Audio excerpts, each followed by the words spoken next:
জঙ্গল সলিমপুরে আমরা 2টা বড় একাডেমি করতে চাই। একটা এলিট ফোর্সের জন্য, কারণ র্যাবের নামটা রাখা যাবে কি যাবে না সে ডিসিশন পরে।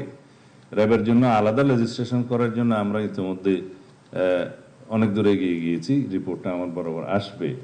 কারণ একটা র্যাব ফোর্স রেইজ করা হয়েছে মানে প্রধানমন্ত্রী, এটা কিভাবে ফাংশন হয়েছে আমি মন্ত্রণালয়ে যাওয়ার পর দেখলাম এর জন্য আলাদা কোনো আইন নাই। আর্ম পুলিশ ব্যাটালিয়নের একটা নির্দিষ্ট ধারার অধীনে র্যাব কাজ করে। সেই প্রতিষ্ঠানটা একটা এলিট ফোর্স হিসেবে যদি আমরা রাখতে চাই, যে নামেই হোক, with all equipments and logistic, man power আর যা কিছু আছে, ইন্টেলিজেন্স সাপোর্ট, সব কিছু যদি আমরা সেখানে শিফট করতে চাই, সেই এলিট ফোর্সের জন্য একটা আলাদা লেজিসলেশন দরকার। সেখানে তাদের অথরিটি থাকবে, রেসপন্সিবিলিটি থাকবে, সাথে সাথে অ্যাকাউন্টেবিলিটি এবং ট্রান্সপারেন্সি এনশিওর করতে হবে। এই 4টা এমবডিড করে সেই আলাদা লেজিসলেশনটা আগামী 2-1 মাসের মধ্যে আশা করি ফাইনালাইজ করতে পারবো। তখন সেটা এলিট ফোর্স রেইজ করবে।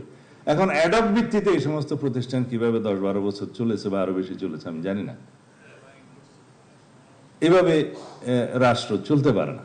একটা অথরিটি আছে, রেসপন্সিবিলিটি আছে, কিন্তু কোনো ট্রান্সপারেন্সি এবং অ্যাকাউন্টেবিলিটি নাই, সেটা হতে পারে না। সময়ের সাথে সাথে দেখা দেয় নিত্য নতুন প্রয়োজন। রেডি থাকতে হয় প্রতি মুহূর্ত। তাই এলো ইনোভার, যেন আপনি লাইফে থাকেন রেডি প্রতিদিন। ইনোভার, ডিজাইনড ফর নাও।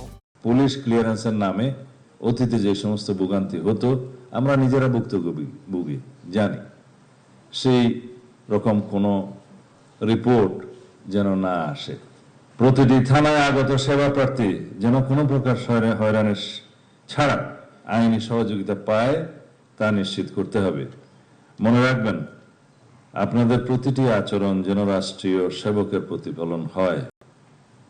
পুলিশই জনতা, জনতাই পুলিশ, এই স্লোগানকে কেবল মুখে নয় কর্মে বাস্তবায়ন করতে হবে। অপরাধ সংঘটিত হওয়ার পর ব্যবস্থা নেই, যেটা রিয়েক্টিভ। অপরাধ সংঘটিত হতে না পারে সেই প্রিভেন্টিং পুলিশিং ব্যবস্থাকে জোর দিতে হবে, যেটা আমাদের এই সরকারের প্রধানতম উদ্দেশ্য। মানে প্রিকশনারি মেজার্স। যদি আমরা রোগী মরিয়া যাইবার পরে ডাক্তার আসিল ইতিরুতি বিশ্বাস করি, তাহলে ট্রেডিশনাল পুলিশিং ঠিক আছে। যদি বলা হয় যে ডাকাতি হয়ে গেছে এখন পুলিশ যাবে, ট্রেডিশনাল পুলিশিং ব্যবস্থার উপর নির্ভর করতে হবে। সমাজে এমন একটা অবস্থা আমরা কি সৃষ্টি করতে পারি না যে প্রোঅ্যাক্টিভ মেজার্সের মাধ্যমে, যে আমরা আগেই ইন্টেলিজেন্স সাপোর্ট নিয়ে পুলিশ প্রিকশনারি ব্যবস্থা করবে যাতে অপরাধটা সংগঠিত না হতে পারে। সেই জন্য আমরা ওয়েল ইকুইপড করব।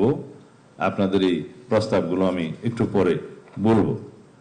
আলাদা একটি cyber security unit, crime unit আমরা এস্টাবলিশ করতে চাই। সেই জায়গায় প্রয়োজনে একজন অ্যাডিশনাল আইজিপি লেভেলের কর্মকর্তা হেড করবেন এবং সেই অর্গানাইজেশনটা সেভাবে থাকবে। এটা যুগের দাবি এবং বর্তমান বিশ্বে সাইবার ক্রাইমের জন্য, ফিনান্সিয়াল ক্রাইমের জন্য, ফিনান্সিয়াল ইন্টেলিজেন্সের জন্য এবং টেলিকমিউনিকেশনের ক্ষেত্রে এগুলো ইন্টারসেপশনের জন্য সরকারি পর্যায়ে যে প্রতিষ্ঠানগুলো আছে সেখানে আমরা এই টিমকে প্রশিক্ষণ দিতে পারি। ইতিমধ্যে কয়েকটি দেশের সাথে আমার কথা হয়েছে। সুতরাং যদি আপনি অনুমোদন করেন তাহলে আমরা সেই দিকে যাব ইনশাআল্লাহ, with legislation, with organization, with a motive.